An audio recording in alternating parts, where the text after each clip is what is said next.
Hello, Roads Environmental Studies. Mr. Gray here, going to do a tutorial on how to use or properly use our roads email system. We all have email through Gmail, and admin sets this up for you. Typically, it is your first name with a dot, your last name at roads ENV for environmental, STU for studies.org. So it'd be your first name dot last name at roadsenvstu.org. And the reason we're doing this is because apparently a number of students have difficulty using email. I get it. My daughters tell me email is kind of an old-fashioned thing, but this is how we communicate at Roads. So we're going to kind of go through this. If you have a Gmail account already, you'll need to add a Roads one to your list over here. So if you go to the upper right, in my case, I have a little picture there of me holding a fish. I did catch that fish. I was very proud of it. And you'll have to log into your account. Now, let's see. Oh, in this case, I got to go to the S. So you'll see that I have here a number of accounts. I deal with my daughter, my mother, different people, and I have my personal one. I'm already logged into my Roads one. If I was not, and I was in my other one, I would see down here listed, it would say scott.gray@roadsenvstu.org. So I'm already there. So if you don't have yours added in, you just click add another account, and you would put it in there. And your password is done by admin for this. Your password for this is the same password as Summit, so you don't get them confused. They're the exact same thing.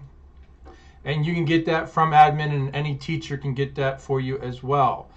So when you go to compose an email, you come over here. And by the way, you should check your email when we're in school, on school days, official school days, whether we're at the school building or at home doing distance learning, at least twice a day, once in the morning, once in the afternoon.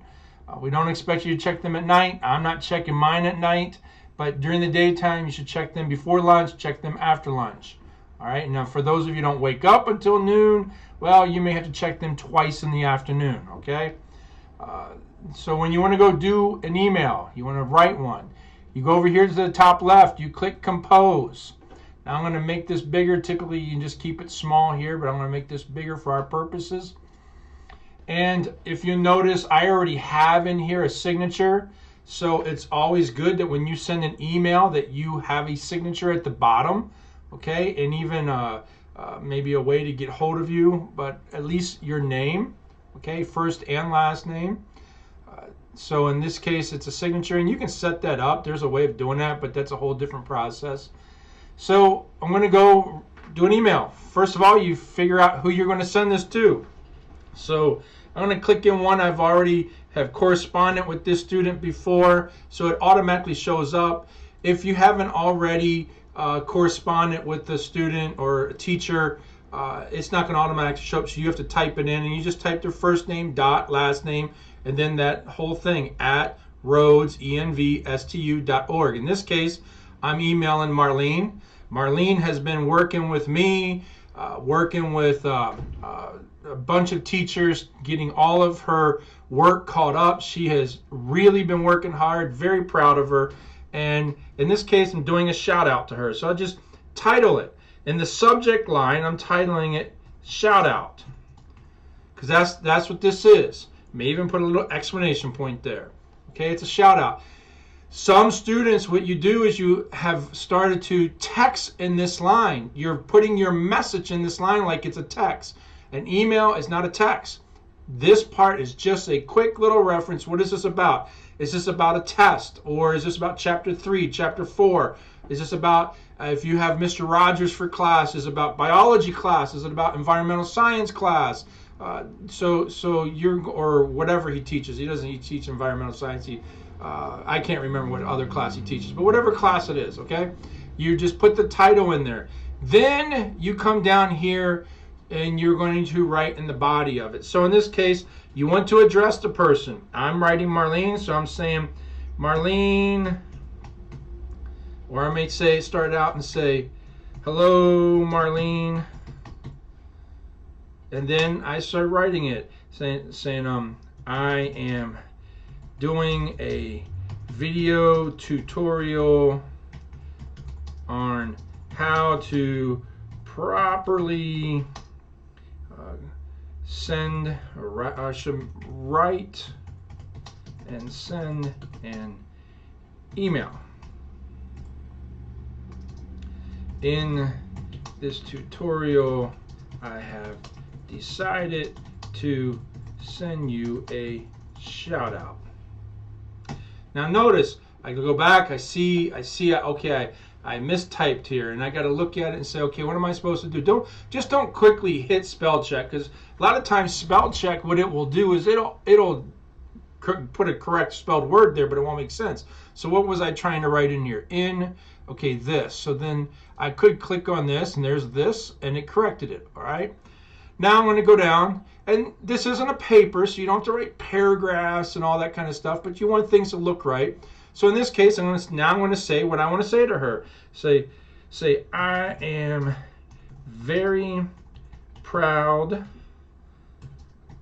of you for all the work you've been doing while school has been off campus during this pandemic. So I go back, I take a look. Now I get it. You guys are probably looking at me saying, come on, Mr. Gray, it's taking you forever to type. You might be able to type faster than me. My daughters get on my case and they say, Dad, it takes you forever to do things. That's fine. You may do it faster, but make sure you go back, you look, you make sure you spelled things right, and it makes sense, okay? So then, I'm very proud of you for all of the work you've been doing while school has been off campus during this pandemic. You have done a great job in getting your summit to be all green. Now, as of yesterday, when I worked with Marlene, she had all green and had one red that she had to turn to green. And I'll tell you, I commend her because she has reached out to us teachers, and that's part of what you have to do. You as students have to reach out to us. We're sending you emails. We're trying to get hold of you, but you need to be engaged. So email us back. Let us know when we can meet with you, all right? So here's this. Then you want to put a signature. Now, mine's already there, so I don't have to type it. But if you don't have yours there, then you want to drop down and you want to put your signature. And then I'm just going to write a thanks for working with me. Have a good weekend. There we go. Oh, and then I see I didn't put the, I said thanks, but I didn't put the S. So there we go. And then after you make sure everything's spelled right, it looks right, it's addressed to the right person, then you are going to click send. That's all there is to it. You send it off. It makes sense. You do not want to have misspellings in your emails. I know they're not papers, but if it's all misspelled, we may not know what you're trying to say, and it doesn't make you come across very, very good. It almost, comes across in a hillbillyish type of way. You're not talking right, whatever. And yeah, I'm using a stereotype, but I've got hillbillies in my family, okay?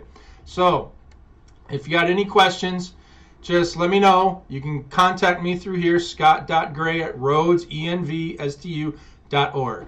Thanks for paying attention, and I hope we see good emails from this point on.